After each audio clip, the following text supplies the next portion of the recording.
Democratic voters want the party to nominate someone other. Dark Brandon came out, and you saw a peep of Dark Brandon during the Afghanistan withdrawal, okay? Dark Brandon came out and said, it's time. You know, we're fucking doing it. We're pulling out of Afghanistan, Jack. It's the Mac attack. And then the media ate his ass alive. They ate his ass in the fucking QRTs, okay? Now he's back. Look forward to these numbers going up. You know what I'm saying? Preferred 2024 candidate amongst Democrats is 25% Joe Brandon, 75% someone else. Than President Joe Biden in the 2024 election. But why exactly are Democrats feeling dissatisfied? What do they want President Biden to do? We assembled a group of Biden voters from across the country to try to figure that out. Here is part one of our Pulse of the People. Okay. Show of hands, how many of you are very happy with how his presidency is going? Okay, that's a zero. Show of hands, how many of you would say you're disappointed by his presidency? Okay, so 5 of you have raised your hand for disappointed. Okay, Dinanjay. I'm disappointed with Joe Biden because I haven't really seen much change. Like there's mass shootings, the overturning of Roe versus Wade, COVID-19 surges. I mean, I expected to see the change that the Democratic Party promised in the 2020 general election. He promised to end the chaos and division and unite the country, and it seems like he almost abandoned that promise. We are no longer in a world of how politics used to run in D.C. when Joe was sitting in the Senate. We're not even in the days of when Joe was a vice president in the Obama administration. And I think we need to be doing everything we can and being far more aggressive. And that's the kind of Joe Biden I'd like to see. Helena, why are you disappointed in Joe Biden?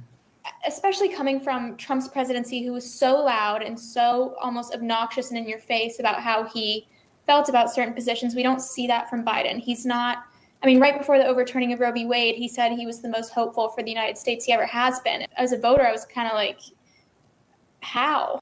I'm feeling disappointed because we have seen very little of the agenda. Who the fuck cares what these 6 people think? Dude, what do you mean? This is my friend. Twitch chatter, it comes up. Twitch chatter for the first time ever in his life is understands what a focus group looks like. That Joe Biden ran on actually come to fruition. I was a big fan of the plan for Medicare for all who want it. I feel like that's something that could be instigated with a stroke of a pen. I sure didn't expect for Joe Biden to come in and be a miracle worker. We had one of the loudest, most egregious presidents of modern time, and all anyone really wanted was progress. And we saw almost immediately with, I would consider, lackluster long-term initiatives with COVID, a botched Afghanistan withdrawal. Jeremy? Well, I guess I'm more realistic about it, and I recognize the limitations of working with a Congress and a Senate that's filibustered. And, this is an incredibly narrowly divided legislature, and I feel like he's doing as much as he can. I mean, he could be opening abortion clinics. I love that. Oh, come on. He's doing his best. He's trying his best, guys. Come on. On federal land, and he's not doing that. Yes, he can ensure that all military bases are able to provide abortions for anybody who is seeking one. That is something he could do. It's been 18 months. He shot for the moon immediately and got nothing done. I mean, shot for the moon. When you say he got nothing done, let me just put up the accomplishments that the White House would say. The $1.9 trillion COVID relief deal, the $1.2 trillion bipartisan infrastructure package. Unemployment was 6.2% when he took office. It's now at 3.6%. Fucking sick, dude. Except, again, inflation is incredibly fucking high. Okay? And the COVID relief plan was a necessity for survival. And a lot of the fucking additional money that like states got, Brandon has been crying and saying should be given to the police forces. Okay. He's been around for what, 2 fucking years, and you got 4 bullet points in here. Okay, the $1.2 trillion bipartisan infrastructure package still ultimately is falling short of what was necessary. Maybe his main fucking problem was everybody hyped him up as the FDR, the next FDR.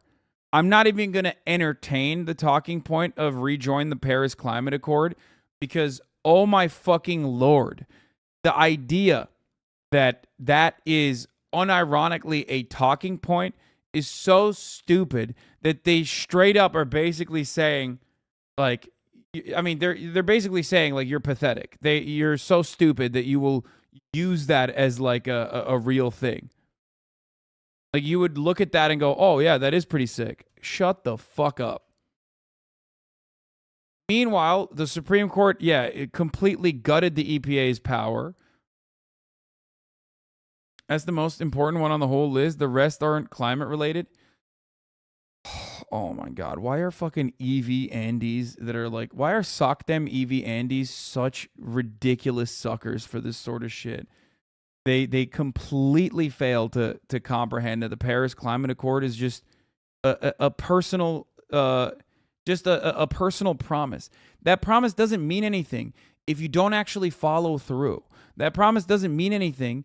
When it's a non-binding promise. That promise doesn't mean anything when you can't actually push for $369 billion in infrastructure costs, specifically around like a New Deal, Green New Deal style development for R&D, development for renewable energy initiatives. Okay? Come on.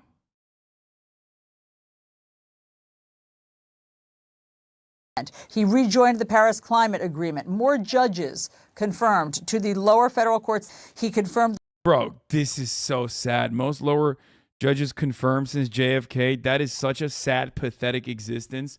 When Donald Trump put a fuckload of 3 Supreme Court justices, dude. It's done. Some of the judges, by the way, that they confirmed are literally fucking conservative. Confirmed the first African-American woman to the Supreme Court. Sick, dude. Love that. That's great. Signed bipartisan gun safety bill. The first African-American woman. Once again, falling incredibly short of what is necessary. A gun safety bill that was promoted on what it does not feature in it. Like necessary steps that was not featured in it. That's how John Cornyn pushed for that. On the Supreme Court, he signed the bipartisan gun safety bill into law. All those things are great wins. But the gas is as high as it's ever been. Inflation is at a 40-year high, and COVID is still going. I think, like the other people have said on the panel, it's more of just using his voice more, being more aggressive and being more assertive. He's trying to pander to the far left progressives. He's trying to pander to the whole Republican Party, and he's trying to appease a mass of voters. At the end of the day, most people aren't the far right, and most people aren't the far left. I think the problem that Joe Biden is having is not that he's trying to pander too far to the progressives or too far to more liberals. Well, how was he pandered to the fucking progressives, dude? Like, I don't even understand. Like, at what point was Brandon pandering to the fucking progressives?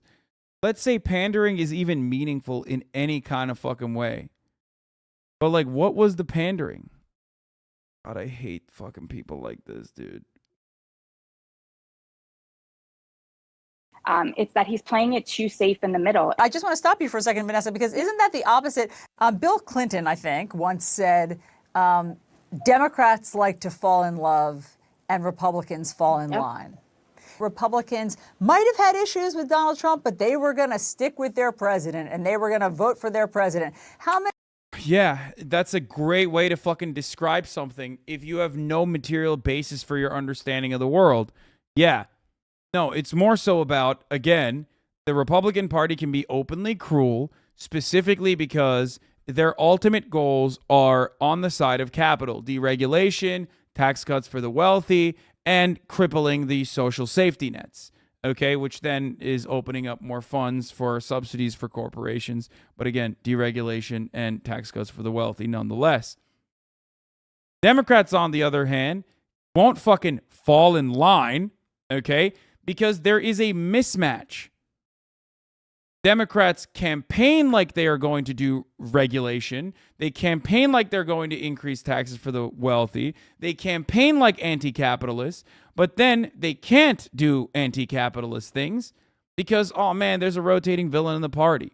There is no falling in line within the Democratic Party because the Democratic Party's goals, just like the Republican Party's goals, whether they openly admit it or not, are still maintaining the capitalist order. Okay? That's it. How many of you think that Democrats, yourselves included, might be too fickle and finding too much fault? Just to be clear, none of you think that Democrats are too fickle and are just finding fault. So like Matt, I too am a former Republican. So I think I have some. Immediately, bro. The fact that they found not one but two former Republicans for a 6-person panel shows me that, like, holy fuck, even Frank Lutz is better than this person, than Angie Jones at, like, putting together a fucking focus group. How many former Republican Brandon voters are out there, dude? Are you insane? They do not represent a genuine constituency. Get the fuck out of here. Holy fuck. Perspective on this, the falling in love versus falling in line. Yes, there is some eating of our own, so to speak. If you're not sufficiently progressive enough, or you're not sufficiently moderate enough, or whatever, I never saw that on the Republican side. Never. We never talked about politics on the Republican side. There was no need to research candidates. You simply showed up on election day and you voted for all the R's. I think that what Biden could do more than anything is use his bully pulpit and say, this is insane what we're seeing from conservatism and from Republicans. It's outrageous. Isn't he saying that? Isn't he sounding the alarm? He isn't doing it forcefully enough. Okay, so show of hands, how many of you wish that President Biden would be angrier and just show more anger? I wouldn't say anger, but definitely fine. I was going to say, I don't know that anger. Wow. HasanAbi just admits to being uninformed. What? I think there's truth to the statement, but it focuses on the symptoms instead of what caused the parties to do what they do. Wow, look at that. It almost feels like people want someone to fight for them, to put up a fucking fight, even if you lose. Okay? Obviously, people want their elected representatives to win. That would be great if that was the case. But that's so strange. It's almost like they want to unleash Dark Brandon. Dark Brandon rising. Hashtag Dark Brandon rise up. Hashtag Dark Brandon returns. Okay? They want it. They want it. So weird. Anger, we have fire in the belly. Joe Biden needs to step up his game and be a little bit stronger and lead his party. The buck stops with him.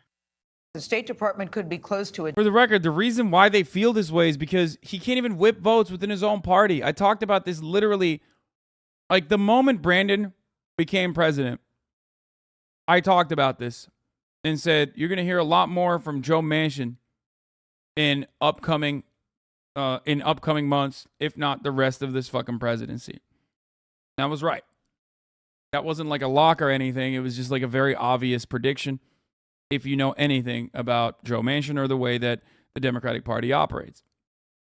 So the thing is, the voter base is annoyed with the Democratic Party because they foolishly double-dick themselves. They can't even focus on the obstructionist Republican Party to shift the blame of inaction over to the Republican Party.